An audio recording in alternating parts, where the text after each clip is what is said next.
Dit is Rondje Regio met deze week nieuws over bermen in Neer. En een bijzondere kist duikt op in Maasbree. We gaan eerst naar de bermen. Tijdens het regenseizoen dat nu ten einde lijkt, hebben maar weinig boeren in de gemeente Leudal hinder ondervonden van ondergelopen percelen. De beken zijn immers goed onderhouden en gemaaid. Ook verkeersdeelnemers klagen niet over het bermbeheer, onkruid belemmert zelden het uitzicht. We kunnen van alles zeggen over de gemeente Leudal, maar het maaibeheer is prima in orde. Toch is er altijd wel iemand die iets te klagen heeft. In dit geval is dat Twan Stemkes. Twan Stemkes, het is niet snel goed. Ik heb niet iets te klagen, ik heb eerder kritische opmerkingen. Want het maaibeleid wat je noemt, dat goed uitgevoerd wordt. Ik ben ervan overtuigd dat het met goede bedoelingen gebeurt, met goede inzet. Maar er zijn ook nog signalen en er is ook kennis voorhanden en de wetenschap dat het verkeerd is wat we op dit moment aan het doen zijn. We zijn bezig met het vernietigen van onze leefomgeving door te veel op het foute moment en op plekken te maaien waar het niet nodig is. Ja, hoe uitzicht dat probleem? Hoe uitzicht dat probleem? Nou, het is algemeen bekend dat het zeer slecht gaat met de insecten. Die moeten het juist hebben van de bloeiende bloemen. Als je rond gaat kijken, het grootste natuurgebied van Nederland, onze tuinen, daar gaan we heel slecht mee om. Hè? Bestraten, alles met grind dichtgooien, kunstgras. Dus er is heel weinig voedsel meer te halen. Bijen, vlinders, andere insecten, die kunnen niks meer vinden. Ja. En als we dan de bermen kijken, dat zijn eigenlijk de laatste refugia die over zijn gebleven voor de insecten waar ze voedsel kunnen vinden, waar ze zich voort kunnen planten, waar ze kunnen fourageren, dat soort zaken. Ja, u bent imker, dus u merkt dat ook zelf? Ik merk dat ook zelf. En het is nu eind mei. En de voorjaarsdracht is nu ten einde. En dit is eigenlijk het moment dat de honingkamers over zouden moeten lopen van de honing. Ja. Maar door het slechte weer, bijen vliegen maar 150 meter op zo'n moment. Ik ben ze bij aan het voeren. Ja, kunnen we even gaan kijken? Ja, we kunnen even gaan kijken. Ik laat het zien. Nou, we hebben hier dus een bijenkast. Normaal gesproken zou de honingkamer, die zit hier, hartstikke vol moeten zitten. Maar dan ga je als imker controleren op het eind van de dracht en dan blijkt gewoon dat er nagenoeg niks in zit. Dus ik heb er 2 dagen geleden, krijgen ze van mij dan suikerdeeg. En je ziet hier ook de bijen, dit hebben ze al in 2 dagen opgegeten. En dit is niet normaal. En we hebben dat gevraagd op een imkerforum. Niemand kan zich herinneren dat er ooit een moment is geweest dat we de honingbijen hebben moeten bijvoeren in het voorjaar. Ja, dus maar komt dat dan door het maaibeleid van de gemeente of komt dat gewoon door het slechte weer? De combinatie. Door het slechte weer kunnen de bijen niet vliegen en dus moeten ze in hun nabije omgeving voedsel gaan zoeken. En als er alles plat wordt gemaaid, is er niks. En ik heb dat wel eens gezegd tegen de gemeente, zullen we eens gaan wandelen en dan neem ik je mee van de Napoleonsbaan tot de Maas. En dan lopen we door het Zwaarveld, dan lopen we door het Lichtenveld en dan mag jij me de bloemen aanwijzen. Er staat niks. Ja, hier zien we dus een voorbeeld van hoe het eigenlijk niet zou moeten. Nou, hier zien we dus een voorbeeld wat er gebeurt. Of het niet zou moeten. Ik denk daar heel anders over, met mij ook. De studiegroep Leudal met IVN, die hebben januari 2020 al met de gemeente aan tafel gezeten. En die hebben toen voorgesteld, maar minimaal 15 centimeter hoog, maximaal 50 centimeter breed. Dus dan zou je alleen dat kleine tot aan de paaltjes moeten hebben. Ja, dan komt de aannemer die in dienst van de gemeente is, die maait vervolgens dat complete stuk weg. En dan hebben we nog de burger met goede bedoelingen, die vervolgens dan zijn bosmaaier pakt. En ja, zoals hier de wegberm, gewoon millimetert tot gezond formaat. En ja, hier is dus niks meer te halen voor welk insect dan ook. En dit gebeurt niet 1 keer per jaar, dit gebeurt een paar keer per jaar. Kijk je naar de andere kant van de weg, dan zie je ook, er is geen strook blijven staan. Wil je het insectenleven een kans geven, dan moet je kijken naar de stadia van een insect. Dat is eitje, larve, pop, imago. Dat doen ze gemiddeld een jaar over. Dus ten alle tijden moeten er plekken zijn waar ze of als eitje kunnen zijn, bepaalde soorten, of als larve, of als individu, of om zich te kunnen voor te planten.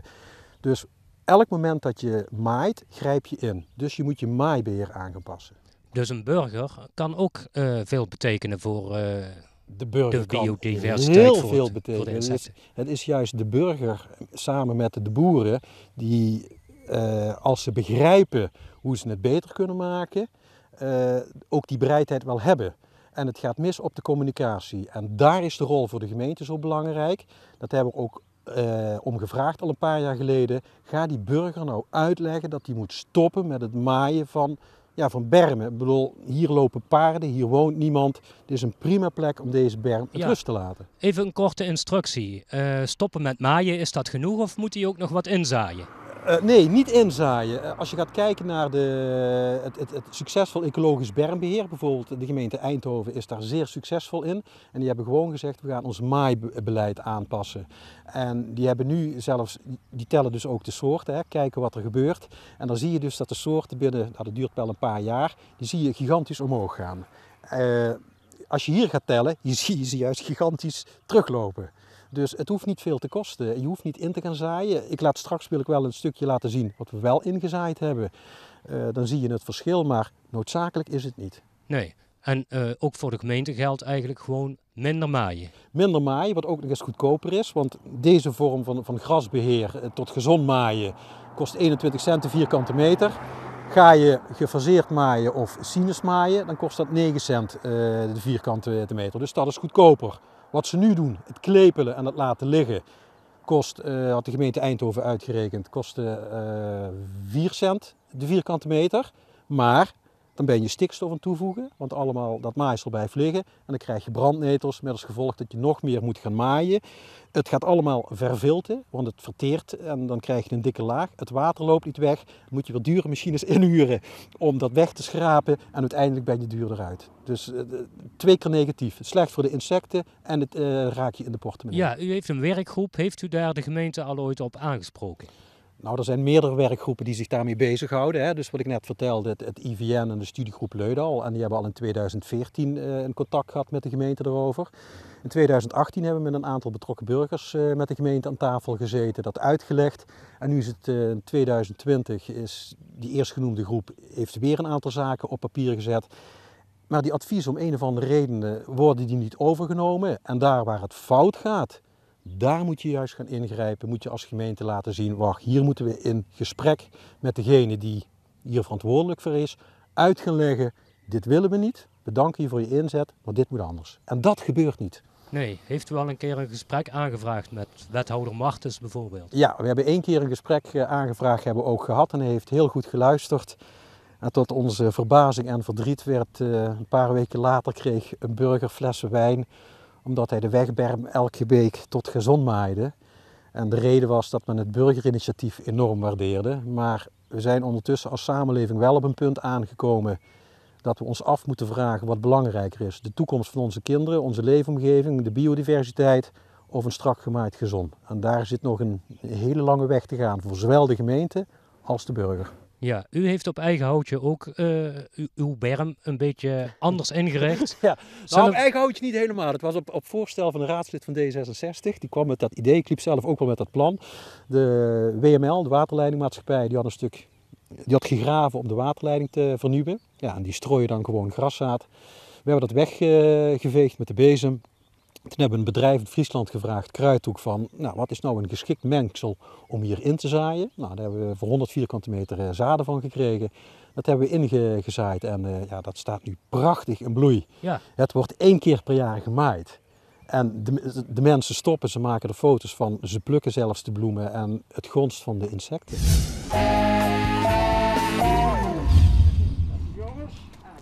De gemeente Pelemaas heeft een kist overgedragen aan het museum Pelemaas.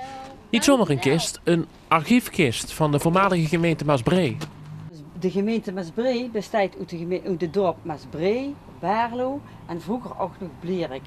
En die 3 dorpen die vochten elkaar de tent uit, want die wilden eigenlijk helemaal niet samenwerken. Die wilden het liefst alleen.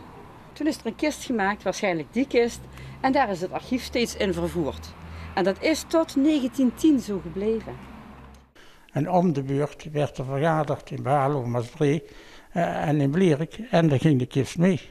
Het lijkt een beetje op Brussel. Hè? Zoals in Brussel, daar gaat de spullen die gaan van Brussel naar Straatsburg.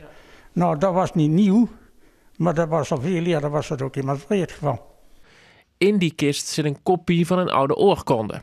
Een belangrijk document over de historie van het dorp waar Maasbree voor het eerst genoemd wordt. Kijk maar, hier staat het Rijksarchief in Limburg. Daar komen we de naam archief weer tegen. En daar staat er hier een hele mooie brief, een hele mooie akte. Ik kan het niet lezen, want dat is een schrift uit de middeleeuwen. Ja, daar moet je echt geoefend in zijn om dat te lezen. Maar ik weet wel wat er ongeveer in staat. En dat is de oudste brief, de alleroudste brief waar de naam Maasbree, toen nog niet Maasbree, maar Bree, dat is de alleroudste brief waar de naam Bree in gevonden wordt.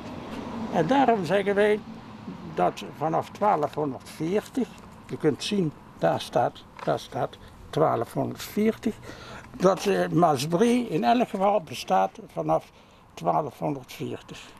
En ook de kist heeft een verhaal. Het bevat 3 sloten. Waarschijnlijk eentje uit Bree, of de Maasbree, eentje uit Blerik en eentje uit Berlo. Of de burgemeester en de secretaris en de kassier van de gemeente. Zou ook kunnen. Maar in ieder geval met z'n drieën konden ze de kist pas openen.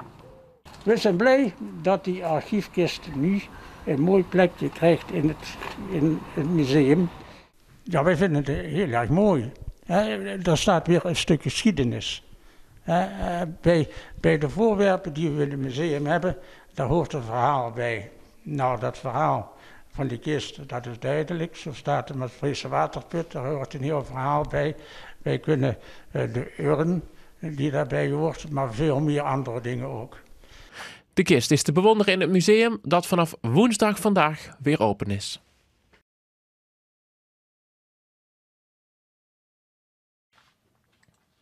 Dit was het Rondje Regio. Bedankt voor het kijken, fijn weekend en tot volgende week.